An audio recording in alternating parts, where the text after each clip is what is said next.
pessoal, boa tarde então. Sejam muito bem-vindos à UX, a esse nosso espaço.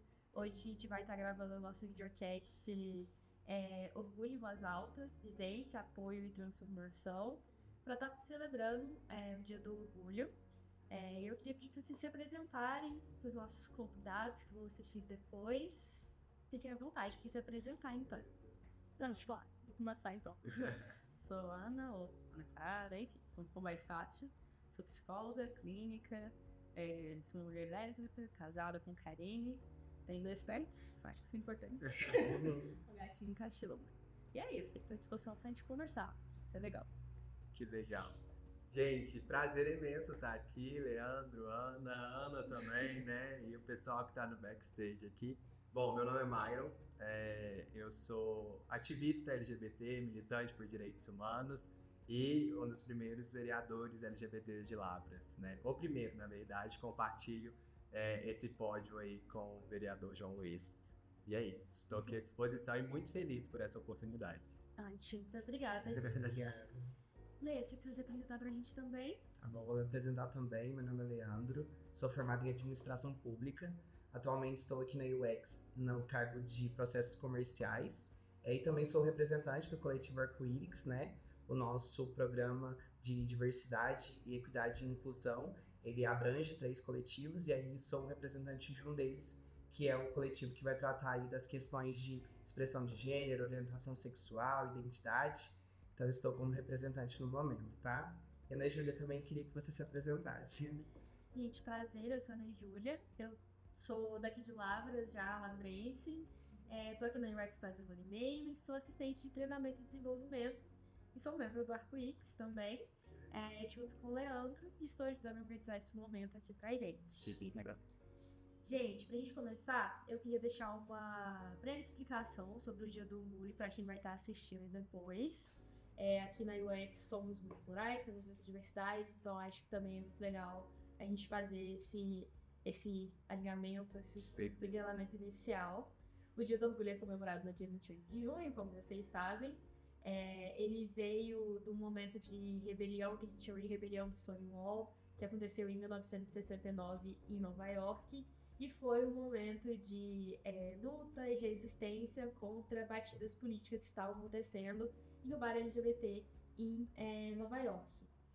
Por conta desse momento, dessa data, a gente celebra agora o mês do orgulho, com o dia 28 sendo o dia do orgulho, que representa aí um dia de resistência, um dia de luta pela visibilidade, um dia de orgulho também pelos direitos conquistados e por aquilo que ainda precisa vir para a comunidade. A nossa sigla, LGBTQIAPN+, engloba muitas coisas, muita gente fala como cresce, né, porque mudou ao longo do tempo, mas é justamente representativa dessa pluralidade que a comunidade acaba abarcando, e o mais que representa a chance ainda maior de crescimento, de novos descobrimentos, de novos entendimentos sobre a vivência humana, que não é só a vivência LGBT, mas a vivência humana é plural como um todo. E é uma data pra gente celebrar mesmo o orgulho, além de lutar aí pela visibilidade e pelos direitos ainda mais para nossa comunidade, para as pessoas que estão aí presentes, ok? E não é uma data só pra gente celebrar, mas que todos podem ajudar a celebrar, todos podem estar presentes com qualquer luta, não é mesmo? Importantíssimo. Sim. E aí eu queria saber um pouquinho de vocês, como é a vivência de vocês na comunidade, o que essa data representa para vocês também. Perfeito. Pode falar, Ana? Beleza. Bom, Ana e Ana, né? A gente fica nessa... Mas Ana e Leandro, digamos assim, né? E o pessoal que nos assiste.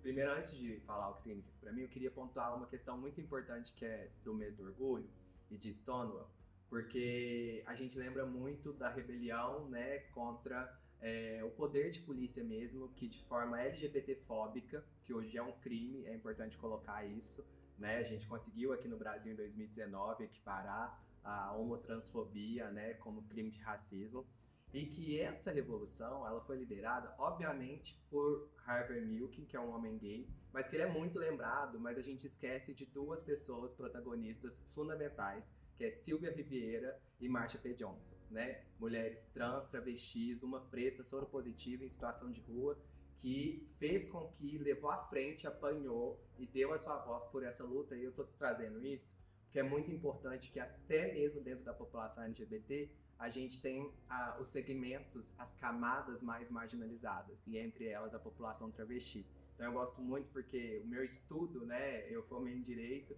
e meu TCC, ele tem muito sobre Marsha P. Johnson.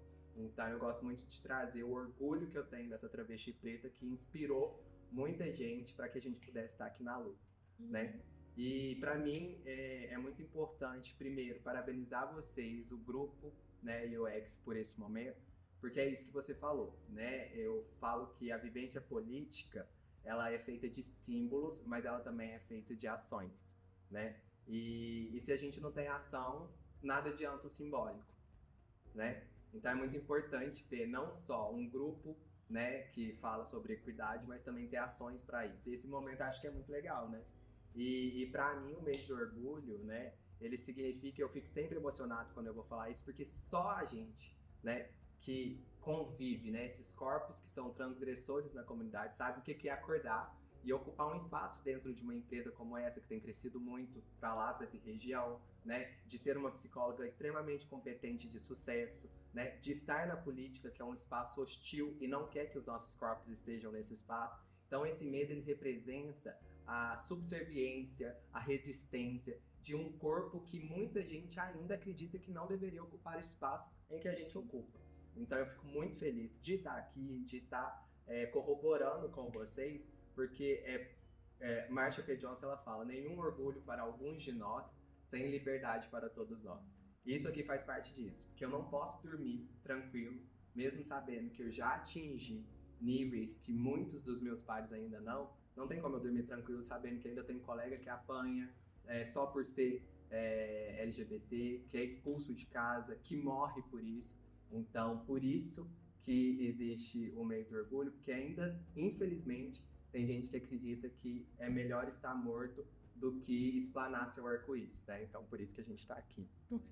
E de forma assim, pessoal, né, dentro do meu contexto, eu consigo ver o mês do orgulho de 2 dias, assim, né, dentro da minha própria caminhada, né. Pra mim foi complexo, na verdade, eu chegar aqui, né. Eu venho de uma criação muito conservadora, né, por questões tanto religiosas, pela própria educação, as escolas que eu passei. Então foi muito complicado dentro da minha trajetória, eu chegar aqui, tô casada, né. Então, assim, né, é um processo. Mas, ao mesmo tempo, deparar com pacientes diversos que vêm com sofrimento, e depois acredito que a gente pode falar mais sobre isso. Mas, assim, é um sofrimento que não vem pela própria orientação ou pela própria identidade de gênero, mas pelo adoecimento social, né, que atrai essas pessoas. E aí que tá, né, que a gente consegue chegar nesse mês agora, que a gente consegue colocar em ênfase em certas coisas e trazer esse espaço, por exemplo, que é um espaço didático, de diálogo, de levar informação. São essas outras coisas que fazem as coisas caminharem e ficar tudo mais leve. Foi encontrar vários espaços assim, que pra mim, fez a minha trajetória ficar mais leve, né? Então, assim, eu acredito que ter esse mês específico salva, sabe? Que a gente consiga prorrogar pelos 12 meses, né? Mas que, nossa, isso aqui é demais, né? Errado. Ótimo, pessoal. A gente também pediu para os UXers, a galera aqui da UX, relatar um pouco sobre como é esse dia para eles, o que significa para eles e as histórias e vivências deles também. A gente teve relatos de pessoas que contaram a história de uma amiga que foi tirada do armário, que precisou de um apoio extra dessa rede de fora, dessa rede exterior, que não nem sempre é a família, mas que a gente acaba encontrando em outros lugares também. Alguns relatos sobre a descoberta da sexualidade, a descoberta com os pais que também passam por esse processo de descobrir, aceitar e que nem sempre tem um resultado positivo. Pessoas que cresceram em cidades pequenas, que nem sempre tiveram espaços de representatividade, espaços de visibilidade, e que tiveram que carregar consigo uma sensação constante de não pertencimento. Essas pessoas que nem sempre encontram uma comunidade ou uma rede de apoio fora de casa ou até mesmo dentro de casa. A gente também teve alguns relatos bem legais. Assim como a gente teve, né, esses relatos da dificuldade nesse processo de aceitação, de entendimento e até de ter mesmo essa rede de apoio, a gente também teve alguns relatos que foi o contrário, né? A gente conseguiu encontrar essa rede de apoio, seja na escola, na universidade, aqui em Lavras, né? A gente tem UFLA, Unilabras, Fagão, que foram espaços ali democráticos, espaços que eles conseguiram encontrar pessoas iguais a eles, né? Entender que há uma comunidade enorme que está aqui para acolher a gente e sentiram-se acolhidos, respeitados, e isso, e até teve um relato aqui que eu acho que é importante a gente trazer, que uma pessoa ela relata que o caminho dela foi difícil, né? Mas para a irmã dela, o quanto que isso foi mais fácil, porque ela tinha a figura do irmão ou ali da irmã que conseguia apoiar ela nesse sentido, principalmente no ambiente familiar, que já passou por aquela trajetória e hoje pode proporcionar, né, uma rede de apoio para sua irmã. E também a importância das amizades, mesmo que são pessoas que às vezes não fazem parte da comunidade, a importância de conhecer, de entender, de compreender e de ser também essa rede de apoio, né?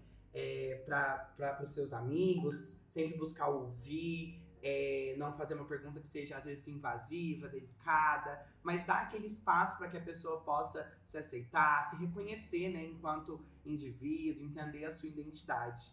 E pegando um gancho, né, nessa questão da rede de apoio, desse cuidado mesmo com a comunidade, queria fazer uma pergunta para a Ana, do ponto de vista psicológico, né? Qual que é a importância das redes de apoio para as pessoas da comunidade? Bom, assim, para a vivência humana, a gente precisa de rede de apoio, né? Eu acho que, assim, para várias questões da vida, sei lá, a gente tá falando de uma grávida, então precisa de rede de apoio.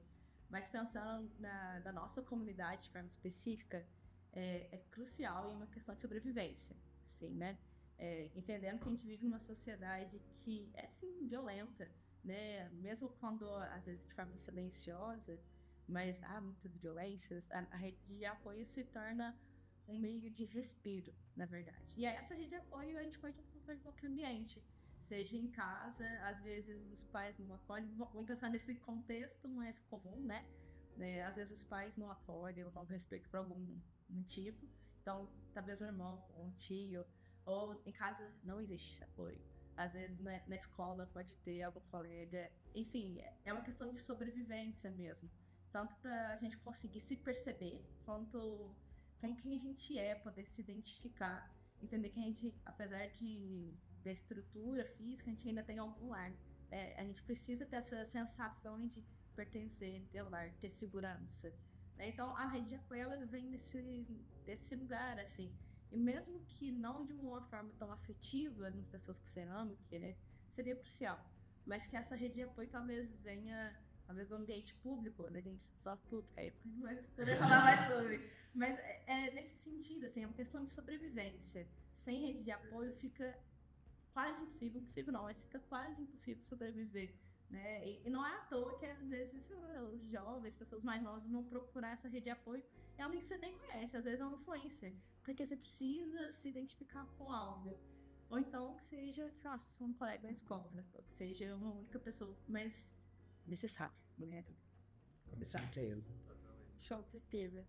E, Mayra, como a Ana já trouxe, como que a administração pública, o poder público pode promover essas ações inclusivas e esses espaços de apoio também? Ana, eu vou para antes da administração pública como um todo, né? Que eu falo que o nosso ser é político. E aí eu vou falar para vocês, quem está nos assistindo, que eu e a Ana, a gente se conhece, a gente descobriu que a gente ia estar aqui junto. E aí foi, por exemplo, de um ato de movimento estudantil, né? Nós estudamos na mesma faculdade e eu acredito que na construção eu fui presidente do DCE da Unilabras, né?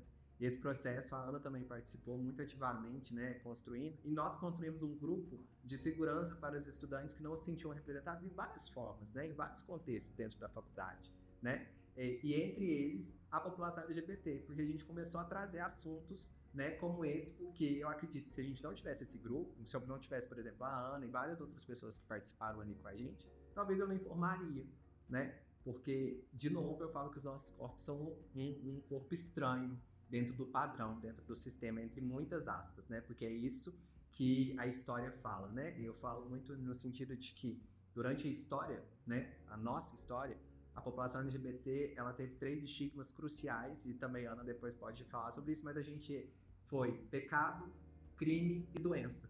O que traz esse fantasma muito grande pra gente, né? Eu trato isso na terapia até hoje, né? A gente, por exemplo, teve, na década de 80, 90, uma população inteira de homens gays dizimados. A gente está discutindo envelhecimento LGBT agora.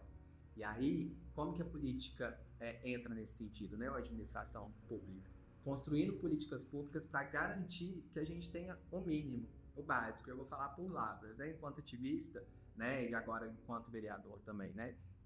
Eu fundei o Conselho Municipal dos Direitos da População LGBT. E uma das primeiras lutas básicas foi que Lavras, uma cidade de 110 mil habitantes, com uma das maiores universidades do Brasil, aderisse à PrEP, que é a profilaxia pré-exposição, que te previne da infecção de HIV e posteriormente da AIDS, né? Uma coisa muito simples, né? Mas que se a gente não trabalhasse com um processo educativo dentro do Sistema Único de Saúde da cidade, a gente não teria. E hoje a gente tem uma adesão enorme.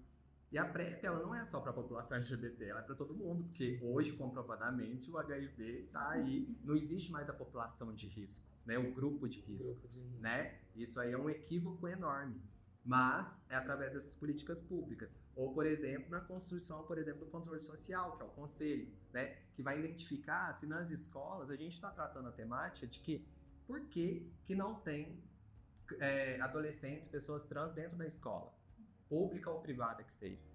Estão respeitando o nome social que hoje é um direito, que é através de políticas públicas.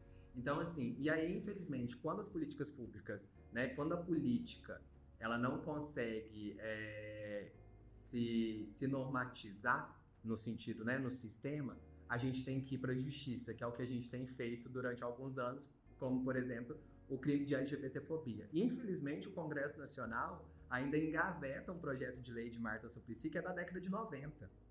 A Marta Suplicy entrou no Congresso Nacional em 95 e está engavetado. Então a gente teve que ir para o Supremo Tribunal Federal para falar, opa, eles estão matando a gente, eles não matam com um tiro só. Eles nos estupram, eles arrancam os nossos seios, eles nos esquartejam para mostrar o ódio. Poxa, isso tem que ser qualificado como crime. Então é através dessa construção dessas políticas públicas que a gente vai permitindo, primeiro, a vida, né? A sobrevida, a sobrevivência, que é o básico, educação, saúde, né? Assistência social. E aí dentro dessas políticas públicas, que ainda a gente precisa melhorar muito, a gente vai tentando permear processos educativos, como que vocês estão fazendo aqui, né? E implementação de política pública. Então, por exemplo, hoje o Estado de Minas Gerais tem uma política de equidade. Então, as cidades ganham verba para trabalhar com equidade. É um absurdo, teoricamente, pensar que, infelizmente, a gente precisa dessas categorias. Mas, ao mesmo tempo, um avanço muito grande para a nossa população. Porque a gente tem que pensar que as mulheres lésbicas têm uma grande chance de câncer de ovário, etc. e tal, por conta de não fazer preventivo nos PSFs. Por quê? Porque elas são expulsas de lá. Porque os médicos falam que, como elas não têm relações sexuais com homens, elas não precisam fazer preventivo. Um erro gigantesco, tanto desses profissionais que estão aí retrógrados, quanto da administração pública, né, da política em si, que não olha para isso. Então, são sistemáticas que a gente precisa atuar para que a gente possa conduzir a nossa vivência, né? Então, eu acho que é muito disso. E eu acho que isso faz com que a gente tenha esse espaço, assim. E aí é muito engraçado, vou contar uma coisa aqui legal minha e da Ana, e a Ana pode falar se concorda ou não, mas é muito gostoso que a gente está nos mesmos espaços. Eu nunca, por exemplo, tomei um vinho com a Ana, a gente precisa combinar isso, né? Mas, quando a gente se vê em espaços públicos, só aquele olhar de que bom que você está aqui, no sentido de, em espaços, acho que é entre a gente, né? Sim, com É certeza. muito bom de falar assim, a gente tem muito medo. Eu, por exemplo, eu tenho certeza que a minha vivência política partidária hoje em Lavras, ela é muito mais leve porque eu tenho o companheiro João Luiz também, que é um homem gay ali. Então, nesse espaço hostil, eu tenho com quem chorar, eu tenho com quem compartilhar as dores, né? Que ele sabe, ele também vive essa dor e essa alegria de ser quem ele é, né? Então isso é muito necessário. Se conhecendo o outro, né? Eu acredito que a gente continua nessa questão da rede de apoio. Por exemplo, esses dias a Karine, minha esposa, ela é psicóloga também. Ela foi convidada para dar uma palestra na Unilavras e tudo mais. Ela estava lá falando belíssimamente bem, porque ela fala muito bem. E aí, enfim, fechou, né, a palestra, abriu para as perguntas. Aí uma das alunas que estavam lá, na verdade, a gente perguntar, ela falou assim, olha, só queria te agradecer, porque, na verdade, eu vi que você se apresentou a sua esposa, e é uma das primeiras vezes que eu vejo uma mulher lésbica se apresentando publicamente em uma universidade e tudo mais. E isso realmente é incrível, porque quando eu estava aluna, eu não via casais LGBTs andando por ali. Enfim, e isso assim, felizmente as coisas estão mudando, mas a questão é que quando a gente se reconhece nos ambientes públicos, existe essa sensação de posso respirar, né? Tô num lugar um pouco mais seguro. É incrível. Então, eu acho que chega aí também a questão da rede de apoio, né? E do olhar que a gente tem um com o outro, de tipo, tá tranquilo aqui. Daqui dá pra viver um pouco melhor. E esse é um trabalho muito do promoção também. A IMAX tem esse programa de diversidade que engloba esses 3 coletivos, como o Leandro falou. E o Arco-Íris acaba se tornando nesse lugar pra gente também, onde a gente se encontra, a gente se reúne. E tem pessoas de fora também, que são aliados, mas que estão ali para trabalhar com a gente também. Então, é um espaço realmente muito bom poder saber que tem outras pessoas ali, muito como você, na mesma ambiência que você também. Muito importante essa fala, gente. Eu acho que é a maior realidade mesmo, né? Como que é bom a gente poder ter esse olhar de estou com alguém que me entende, que me reconhece, que me apoia, que me respeita. E a importância de ter esses espaços no ambiente de trabalho também, né? Esse, como a Ana Ju muito bem comentou, esse é o espaço que a gente quer trazer e a gente está conseguindo trazer há um bom tempo aqui na UX, né? De justamente ter esse espaço de ouvir, de dar um abraço, de falar, ei, você também é respeitado, você também tem o seu lugar de fala, o seu espaço. Isso é uma coisa que a gente sempre conversa dentro do coletivo, né?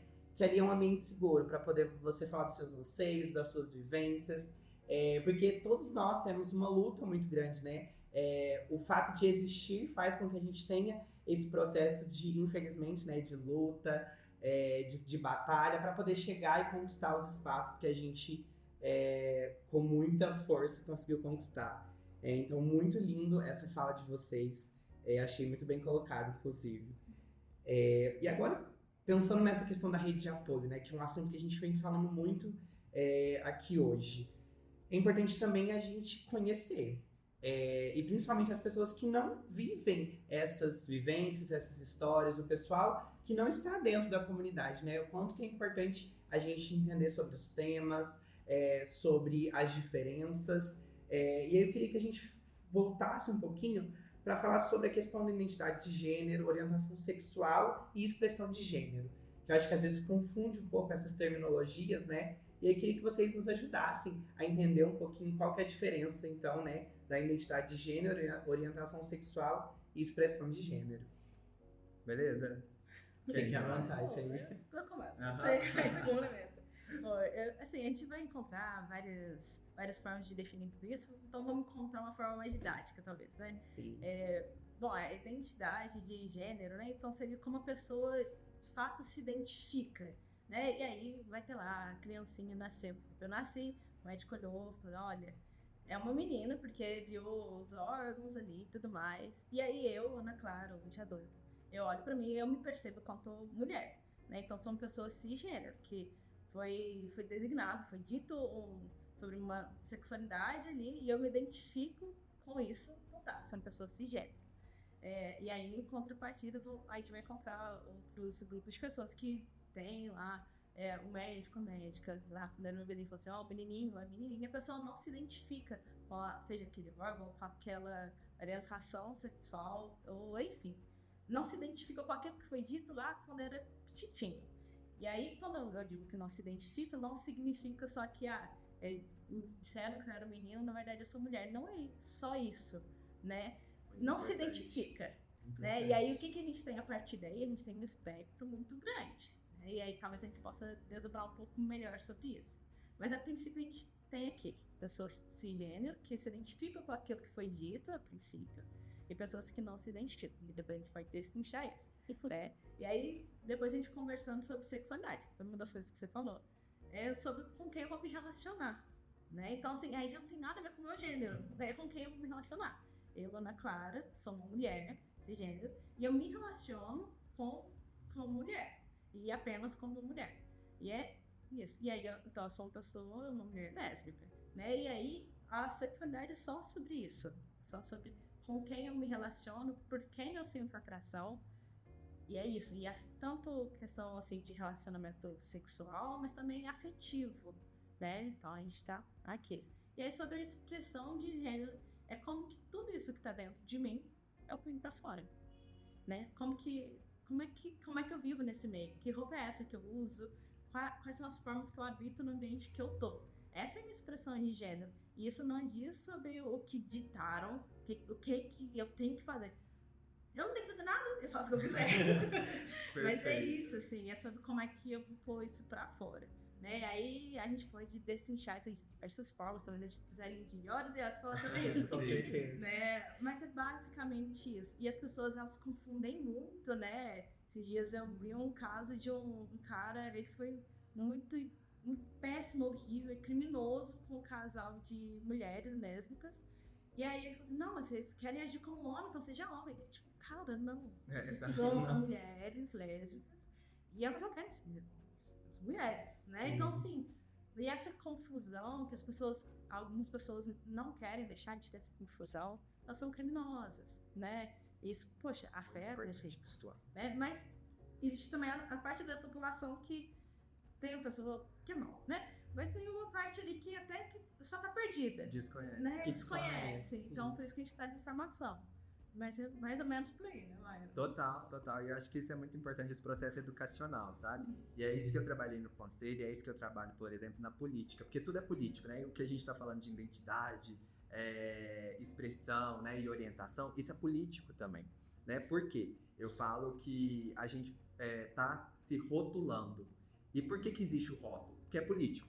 Eu preciso colocar as mulheres lésbicas em uma caixinha naquele momento para entender a vivência, o processo de saúde, o processo educacional, o processo social dela, entendeu? Porque a maneira com que a Ana vive é diferente da maneira com que eu vivo, que sou um homem gay, no caso um homem cisgênero que me relaciona afetivo e sexualmente com outro homem.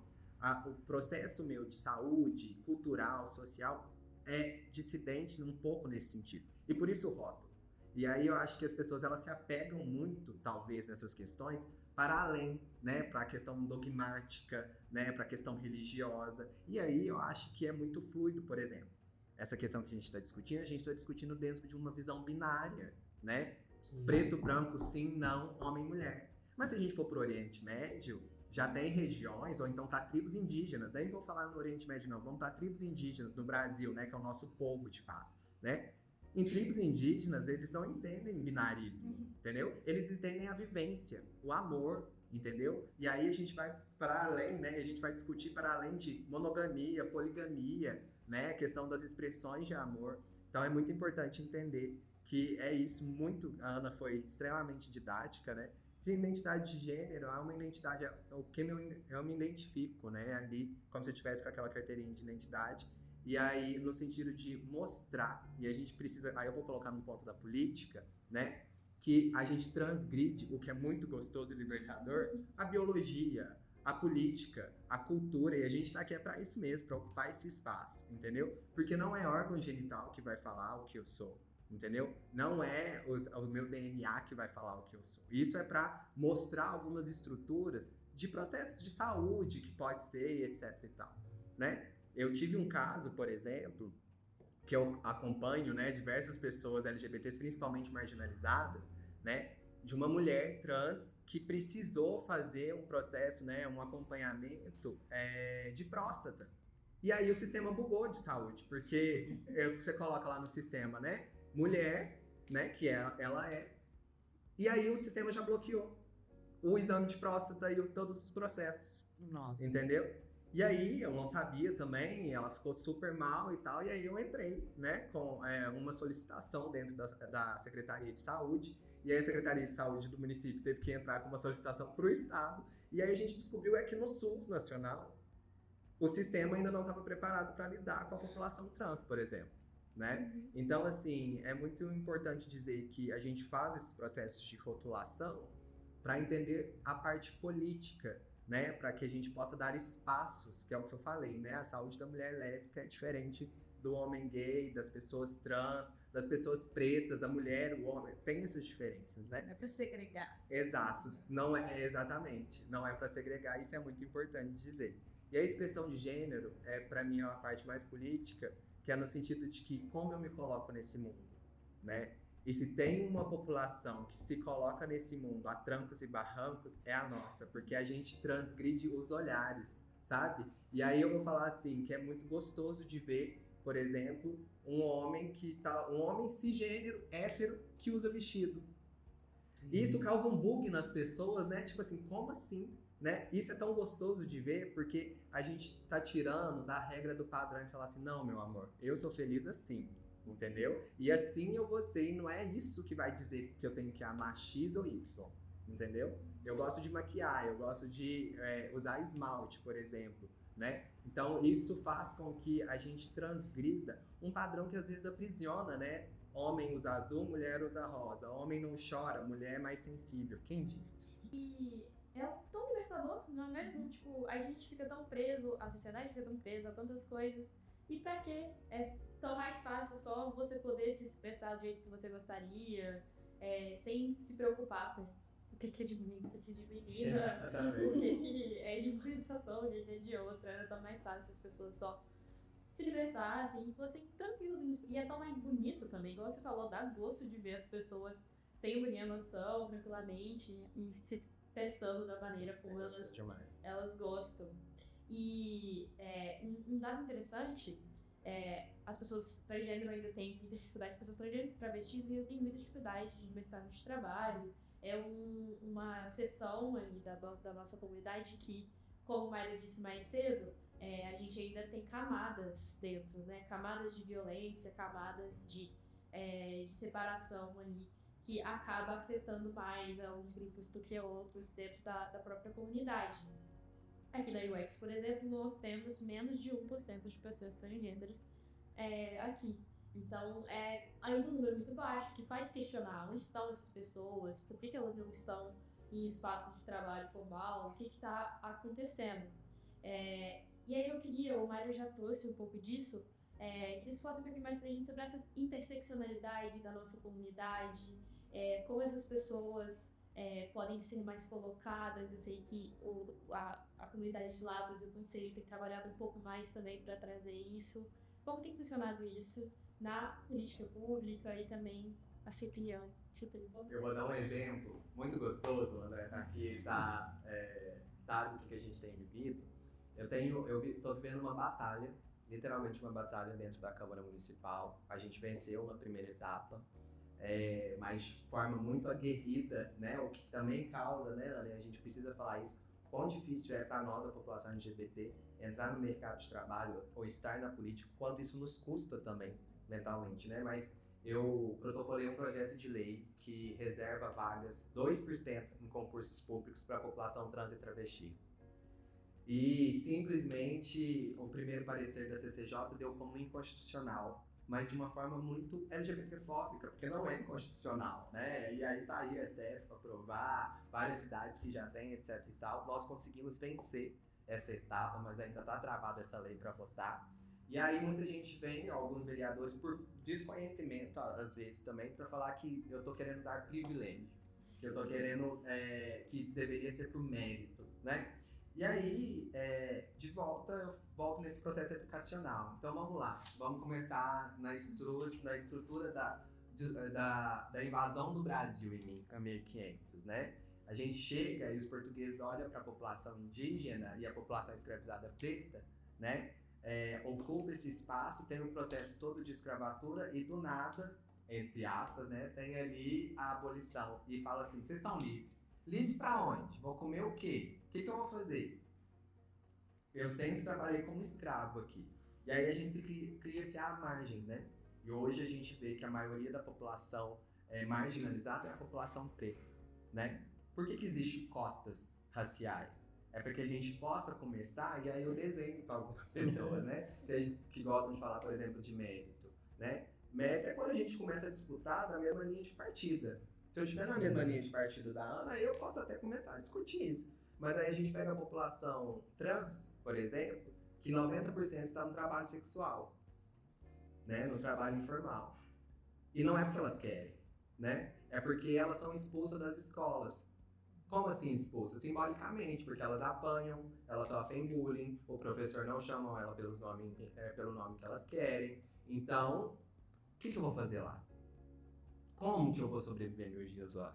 Então, aquelas que a porcentagem de suicídio também é muito grande entre a nossa população, e isso eu posso deixar para a Ana falar, a gente sai. Só que eu vou comer o quê? Eu vou morar onde? E aí, o único espaço que tem é na prostituição. Que aí eu trago um dado extremamente alarmante. Que durante 14 anos o Brasil é o país que mais mata a população LGBT, especificamente a população trans travesti, né? 90% está na prostituição, mas o Brasil é o país que mais consome pornografia trans e travesti. Olha a dissidência, né? E aí, se a gente for pegar pesquisas científicas, né, universitária, por exemplo, homens brancos se dizem héteros ricos vão procurar essas mulheres na esquina. Mas são os mesmos homens que vão lá procurá-las que votam, por exemplo, no Congresso contra. Que tentam inviabilizar leis que possam progredir. Então, assim, é um entendimento mesmo, um processo histórico do machismo estrutural. Porque quanto mais a gente se aproxima do feminino, quanto mais a gente se aproxima, né, da mulher, a gente vai perdendo o poderio, né? É cíclico. Então, dentro de uma estrutura, por exemplo, de um homem gay, quanto mais afeminado, mais o homem gay sofre, entendeu? E eu falo isso dentro da população LGBT, entendeu?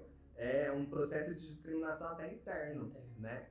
Então, assim, é extremamente importante a gente entender a estrutura do nosso país e do mundo, né? E onde que essas pessoas estão e por que elas estão. E por isso que eu trago muito orgulhosamente a Marsha P. Johnson, porque a gente também tem que entender, e aí, por exemplo, LGBTQIA+.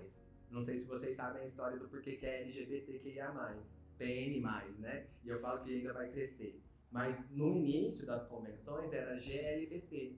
Mas sempre o homem tem que vir antes da mulher, né? Então foram as mulheres lésbicas, né, a sapatão, né, que chegaram e falaram, opa, a gente está discutindo minoria, vamos pelo menos aqui, né?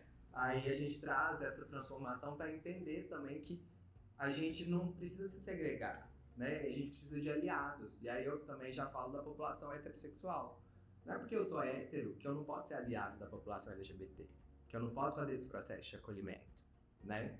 Então, é mais ou menos para a gente entender que as interseccionalidades, então quanto mais você vai chegando perto da população marginalizada, mulher, pessoa preta, pobre, mais segregado você vai ficar. E mais difícil a estrutura que é criada para pessoas brancas, homens brancos, héteros e ricos. Porque a ciência é feita por homens brancos, héteros e ricos. A cultura é feita por homens héteros brancos. A cultura que a gente estuda, a ciência que a gente estuda. Não a de verdade. A de verdade que eu falo é que a gente vive. Poxa, quantas artistas negras, né? Quantas mulheres, quantas pessoas pretas, mulheres trans, a gente tem aí, por exemplo, Lineker, Erika Hilton, né, na política, Lineker na cultura, sabe? Artistas, né? Macaé, Evaristo. Então, tipo assim, mulheres potentes, né? Que estão aí mostrando que, opa, não é gênero, nem a cor, nem a raça que as diminui. Só uma questão mesmo de oportunidades. Excelente. É muito importante a gente falar sobre essa questão do recorte social que tem quando a gente vai olhar para a questão da interseccionalidade, né? Que a gente não pode falar de gênero, raça, classe de maneira isolada, orientação sexual de maneira isolada. Porque quando a gente une esses vieses, essas classes mesmo, né? A gente vê o quanto que uma pessoa que é preta, mulher, lésbica, transexual, o quanto que ela tá ali na linha de frente do combate, né? Quanto que essa pessoa é vulnerável e está em um espaço difícil mesmo, de não conseguir conquistar o mínimo de educação que a gente tem, né?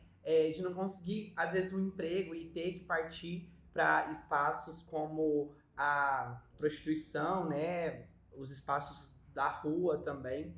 Então, eu gosto muito de trazer, quando a gente fala sobre isso, uma ativista feminista, né? A Angela Davis, eu acho que todos aqui conhecem, um ícone. E a importância da fala dela, né, de trazer esse tema, que é um tema que hoje a gente está debatendo aqui, sobre a questão da interseccionalidade e o quanto que isso impacta a gente, quando a gente vai olhar pelo viés da política pública, pelo viés da psicologia também, e não só isso, mas no ambiente de trabalho, como nós aqui estamos, né?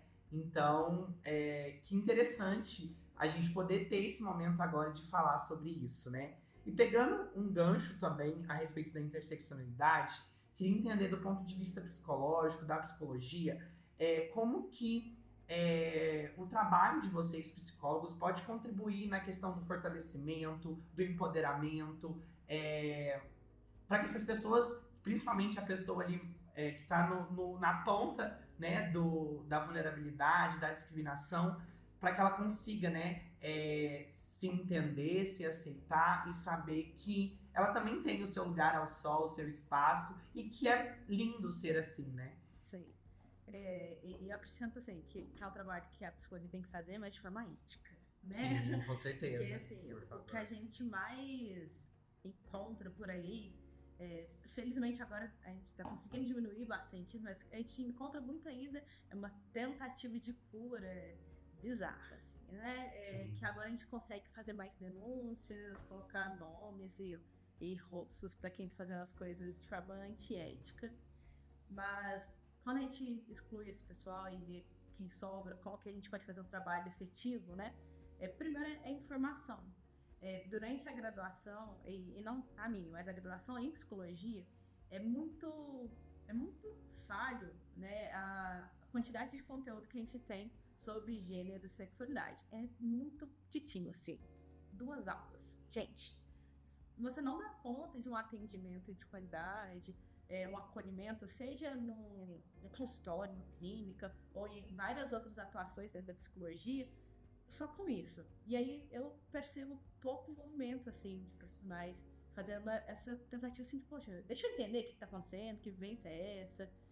Então, parte daí, né? Então, quando a pessoa, o LGBT, precisa de algum profissional, alguma rede de apoio, alguma coisa assim, procura alguém que vai entender minimamente. Não precisa ser LGBT para te atender, não precisa, mas pessoa que de fato faça esse acolhimento.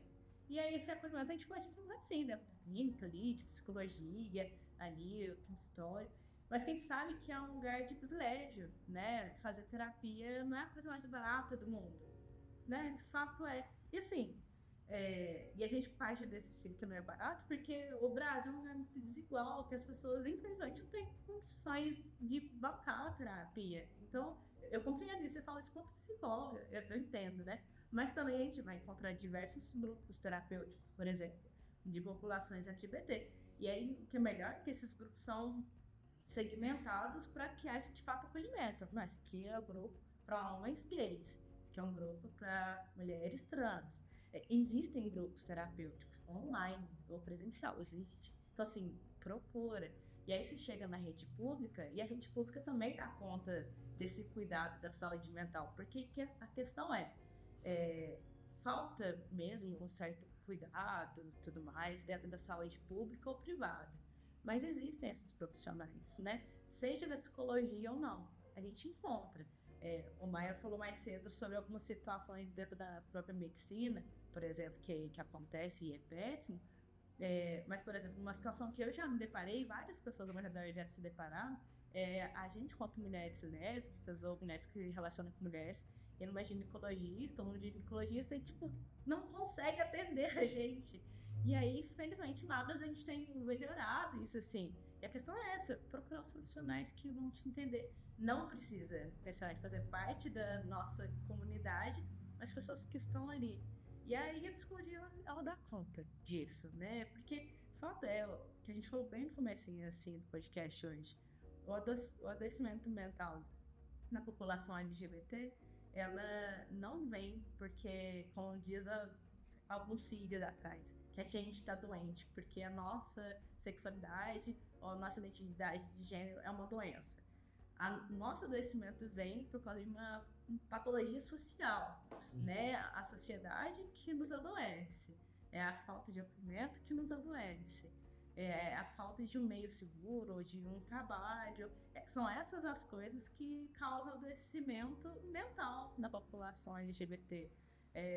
São essas as coisas que fazem o índice de suicídio ser alto na população trans, por exemplo. Então, o adoecimento está aí, né? Está na parte da sociedade. E aí a psicologia, ela dá conta, né, de fazer esse acolhimento. Por vezes, quando a gente estava falando sobre encontrar uma rede de apoio, em várias situações, essa rede de apoio não vem de casa.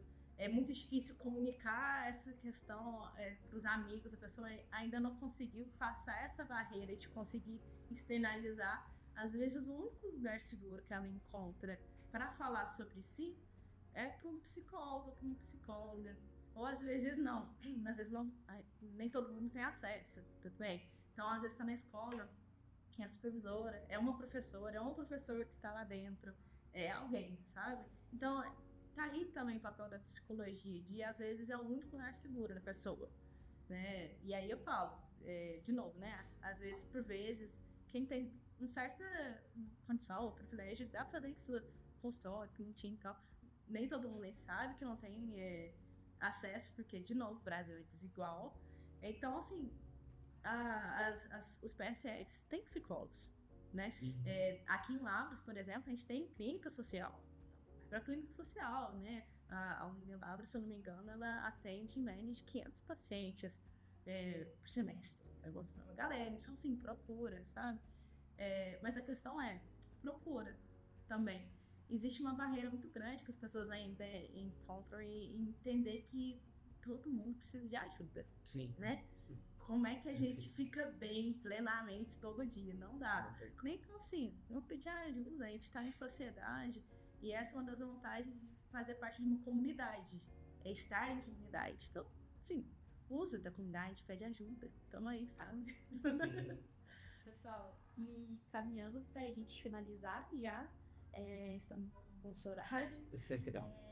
O Mário é presidente do Conselho hoje de Lavras, então quando a gente está falando dessa ajuda, de fazer parte, de pedir ajuda, de estar presente, eu vejo o Conselho como uma atividade muito importante nisso, uma presença muito importante, sendo de Lavras, da comunidade, a gente a gente percebe que nem todas as cidades têm essas mesmas ações, essas mesmas presenças. Ano passado eu cheguei a participar de algumas ações da Semana do Orgulho que foi realizada e foi muito legal, um momento muito divertido, com diversas ações que me trouxeram mais próximo da comunidade de Lavras, da nossa comunidade também. Então, fala pra gente como o Conselho tem atuado em Lavras, como a gente pode contribuir também, como as pessoas de Lavras também podem estar mais presentes. Perfeito. Vou fazer uma retificação que eu não estou mais presidente por conta de incompatibilidade mesmo, enquanto vereador que fiscaliza, o Luiz Gui, mas eu estou cotidianamente junto com eles, né, porque foi um processo de criação de vários pares, né, e aí, Ana, o conselho ele nasce, eu acho, que é desse processo de autocuidado e cuidado coletivo, né. Era extremamente necessário, né? A gente estava desde 2015, eu encontrei um amigo meu, ele veio para lá e ele falou assim, nossa, Maio, 10 anos. E eu não tinha pensado assim, cronologicamente. Então, desde 2015, lutando para que a gente tivesse um órgão que nos representasse, assim como a gente vivenciou isso na faculdade, por exemplo, né? E a gente só foi conseguir isso em 2021, né? Então, a gente ficou aí 6 anos nadando contra a corrente, e lidando com todo tipo de frustração e LGBTfobia institucional, não que seja diferente agora nesse sentido, porque ainda existem pessoas LGBTfóbicas em todos os âmbitos, né, em todas as questões. Porém, agora a gente tem por lei o conselho, o que já nos garante um processo de entender que, opa, se eu estiver totalmente perdido, eu tenho um grupo de pessoas LGBTQIAPN+, nos seus respectivos segmentos, que podem pelo menos falar assim, na rua você não vai dormir, entendeu? E é muito gratificante porque, de fato, eu tô dando esse tipo de exemplo porque já aconteceu com a gente do conselho. E aí tem casos assim, né, da gente entender como um grupo de suporte, por exemplo, um caso em que uma mulher trans, né, teve seu Bolsa Família cortado por uma consequência em desespero, tentou um trabalho sexual ao qual ela não estava acostumada, e cobrou um preço, o cara que teve a relação com ela não quis pagar, e em vez de pagar, esfaqueou ela. E aí a primeira reação que ela teve foi me mandar a foto e me pedir ajuda e me ligar. Então, não por ser mais, né, não por ser, mas por ela entender que eu faço parte de um coletivo que propõe essa ajuda, né? E aí, obviamente, né, prestamos todo o suporte para ela, inclusive da reativação do Bolsa Família, que não é competência municipal, mas todo o processo burocrático. E aí o conselho ele tem essa perspectiva mesmo. Eu acho que é muito o que a gente está trazendo aqui, o que a Ana trouxe muito no sentido de se entender coletivamente, né? Porque as nossas vivências, apesar de serem subjetivas e unas, e aí eu tô terapeutizado, Ana, hoje ainda saí da terapia, então é bom falar sobre isso, né? A importância disso, né? É entender que a gente vive coletivamente. Então, quando eu projeto no outro segurança, vivência, é muito importante. E isso é política, né? E é isso que o Conselho traz. E aí, por exemplo, a gente vai ter de novo a Semana do Orgulho LGBT. Olhem lá no conselho.lgbt.lavras, que é o Instagram do Conselho, né? Que vão ter várias atividades, né? Processos educacionais, artísticos, que garantem esse processo também da fiscalização de políticas públicas. Foi através do Conselho que a gente conseguiu, por exemplo, dar formação para todos, recepcionistas, médicos, enfermeiros e agentes comunitários de saúde sobre como lidar com a população LGBT. E aí a gente tem resultados práticos. Receberam um prêmio do Estado de Minas Gerais, né? Eu dei uma palestra sobre isso, porque a população começou a enxergar o PSF, a população LGBT, como um espaço mais seguro, entendeu? E isso só aconteceu, gente, porque eu já sofri LGBTfobia dentro de um PSF há alguns anos atrás, entendeu? Então, tipo assim, a gente precisa entender, e aí que é esse espaço de que tem gente que é ruim, de fato, mas tem gente que é ignorante, né? Ou que desconhece. Então, o processo educacional é a melhor maneira, é a base para que a gente estruture uma sociedade melhor. Não tem como, a gente não ama o que a gente não conhece. Então, isso também é maturidade, né, obviamente, né, porque a gente, enquanto ativista, a gente às vezes quer quebrar, meter o pé na porta e falar, eu sou, e acontece, me engulam, né, porque tem hora que é isso. O tanto que nós precisamos nos provar para ocupar o espaço que a gente ocupa, né? Eu, por exemplo, enquanto vereador, a minha campanha não foi só para estar vereador, foi um homem gay, e eu me coloco assim porque não posso ser o único. Tem que vir vários outros para além de mim, várias outras mulheres lésbicas, uma vereadora trans, por exemplo, entendeu? Por quê? Porque se estão sendo pautadas políticas públicas para LGBT, é porque tem LGBT ali no meio. Por mais que incomode, entendeu? E o Conselho traz isso também. Lavras, por exemplo, foi a fundação do Conselho, foi a primeira vez que a Prefeitura Municipal de Lavras comemorou o orgulho LGBT. Foi através do Conselho Municipal que o nome social foi instituído dentro da administração pública na Prefeitura de Lavras, entendeu? Foi através do Conselho LGBT que a administração mudou o holerite, o papel que você recebe de pagamento, para o seu nome social, porque infelizmente ainda a população trans na época recebia com o nome morto, entendeu? Coisas básicas que às vezes para aquelas pessoas que não entendem é pequena, mas que pra gente é um atravessamento muito grande, né? Eu ser reconhecido pela empresa que eu trabalho, né? O privilégio que vocês estão tendo aqui, né, de trabalhar essa pauta, por exemplo, né? Das outras pessoas que vão ver esse podcast falar assim, poxa, eu tô num lugar que pretende ser seguro, pelo menos, né? Ou é seguro. E isso é muito importante. Com certeza. Nossa, perfeito, assim, essa fala principalmente do Conselho, a importância dele para a cidade de Lavras, né, de ter essa rede de apoio, né, a gente sempre volta, né, nessa questão, que eu acho que é o que amarra tudo isso que a gente está discutindo, né, de que as pessoas consigam pensar que, pô, a administração pública tem esse espaço, a gente consegue através do Conselho se sentir acolhido, se sentir seguro, e o quanto que através desse Conselho, né, a gente conseguiu pensar em políticas públicas, principalmente na esfera da saúde, da assistência social, sei um pouco da sua história também na assistência social, né, tive essa oportunidade, e o quanto que isso foi gratificante para a comunidade LGBT.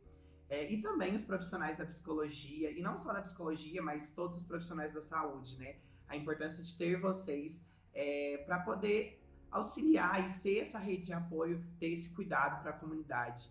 E o quanto que é importante também ter pessoas como vocês nesses espaços, né? O Myron aí no espaço da administração pública, você na psicologia também. Porque é aquela questão que a gente falou lá no início, né? Do olho no olho. Eu bato o olho no Myron hoje, estando lá nos representando, e eu falo, tem alguém pensando em mim, pensando em políticas públicas para nos auxiliar, né? E a mesma coisa a Ana. Como é bom fazer uma terapia com uma pessoa que entende o que eu tô falando, né? É claro que não somente vocês, todos têm que pensar nisso, mas ter vocês nesses espaços faz com que a gente se sinta seguro e tenha orgulho mesmo, né, de nós mesmos. E pensando nisso, para o ambiente de trabalho, aqui na UX a gente tem o Cromossomo X, que é o nosso programa de equidade, diversidade e inclusão, em que a gente vai tratar dessas pautas, né? Tanto da questão do gênero com o coletivo Elas, a questão da raça com o coletivo Conexão Afro, e a gente tem o coletivo Arco-Íris, que vai falar sobre identidade, expressão de gênero e orientação sexual. E a ideia é justamente apoiar nossas lideranças, nossos UXers e também a própria marca UX a pensar sobre diversidade e ter um espaço de respeito, né, aqui dentro da UX e trazer isso, de certa forma, externalizar isso para nossa sociedade. Perfeito. Então, eu queria agradecer vocês por terem vindo participar com a gente. Foi uma conversa muito legal. O Arco-Íris fica muito feliz de poder trazer esses momentos para UX também, essa conversa aqui para dentro. Então, muito obrigada, gente, pela participação. Obrigada, e eu queria agradecer também, assim, são coisas como essas, assim, que dá esperança pra gente, né? Foram coisas assim que me fez conseguir chegar aqui. Então, obrigada, de verdade, pelo convite. Eu também agradeço imensamente, né? E deixar uma mensagem aqui que eu amo, que é falar que se não nós quem, se não agora quando. Então que vocês, nós juntos, os UXers, né? A gente possa, aqueles que são LGBTs e aqueles que pretendem ser nossos aliados, que a gente possa permanecer na luta cotidiana para que a gente tenha um mundo melhor. Obrigado, gente. Muito obrigado, pessoal.